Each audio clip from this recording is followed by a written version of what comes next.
DDCA में कथित अनियमितताओं का मामला आज लोकसभा में उठा और भाजपा सदस्य कीर्ति आजाद ने इस मामले में समयबद्ध एसआईटी जांच की मांग करके सत्ता पक्ष को असहज कर दिया। वहीं कांग्रेस ने वित्त मंत्री अरुण जेटली के इस्तीफे की मांग की। हालांकि जेटली ने भ्रष्टाचार के आरोपों को बेबुनियाद और पूरी तरह गलत बताते हुए खारिज कर दिया। गैंगरेप केस के दोषी नाबालिग को रिहा किए जाने का इंडिया गेट पर विरोध कर रहे निर्भया के माता पिता को पुलिस ने रविवार रात हिरासत में ले लिया। बताया जा रहा है कि इस दौरान पुलिस ने निर्भया की मां के साथ बदसलूकी की, जिससे उनके हाथ में चोट आई है। इस बीच नाबालिग दोषी को रिहा कर दिया गया। उसे एनजीओ की निगरानी में ऑब्जर्वेशन सेंटर में रखा गया है।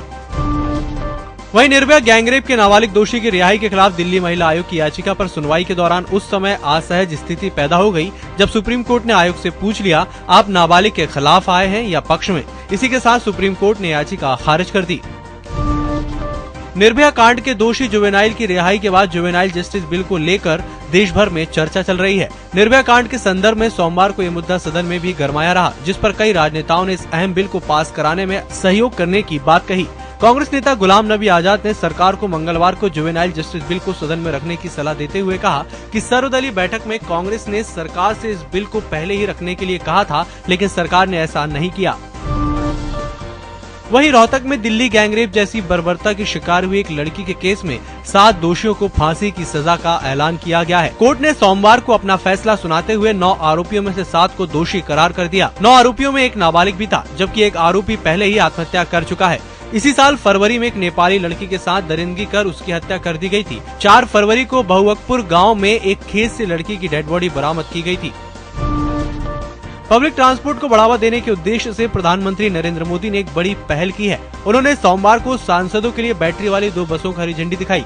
पीएम मोदी की यह पहल इस मायने में अहम है कि प्रदूषण को कम करने की जिम्मेदारी में सांसद अपनी भूमिका अदा कर सके। प्रधानमंत्री ने रिबन काटने के बाद बस को हरी झंडी दिखाकर रवाना किया।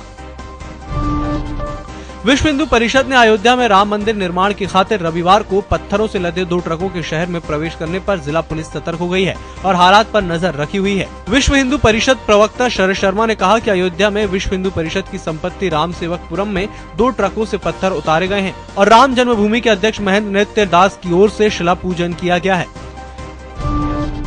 राष्ट्रीय राजधानी दिल्ली में वायु प्रदूषण के बढ़ते स्तर पर दिल्ली हाईकोर्ट ने राज्य और केंद्र सरकार को एक बार फिर कड़ी फटकार लगाई है। पिछली दफा दिल्ली को गैस चैम्बर बताने वाली हाईकोर्ट की बेंच ने सोमवार को 4 घंटे तक चली सुनवाई के बाद कहा कि ना तो राज्य और ना ही केंद्र सरकार ने इस ओर कोई ध्यान दिया है। आर्थिक राजधानी मुंबई के मालवड़ी इलाके के 3 लड़के सीरिया और इराक के आतंकी संगठन ISIS में शामिल हुए हैं। Auto driver Mohsin Shaikh, graduate Wajid Shaikh और कॉल सेंटर में काम करने वाला अयाज सुल्तान 16 दिसंबर को IS की राह पर चल गए। ATS के मुताबिक तीनों लड़कों के परिवार ने पुलिस को इसकी जानकारी दी और शिकायत की है। टीवी इंडस्ट्री का सबसे popular TV show comedy nights with Kapil बंद होने जा रहा है। कपिल शर्मा ने शो को बंद करने का फैसला लिया है। यह शो जनवरी में बंद होने जा रहा है। इस शो को बंद करने का फैसला कपिल शर्मा और उनकी टीम ने चैनल के रवैये को देखते हुए लिया है। शो बंद करने की सबसे बड़ी वजह कॉमेडी नाइट्स विद कपिल की तर्ज पर ही चैनल पर दूसरा कॉमेडी शो कॉमेडी नाइट्स बचाओ को ऑन एयर करना है।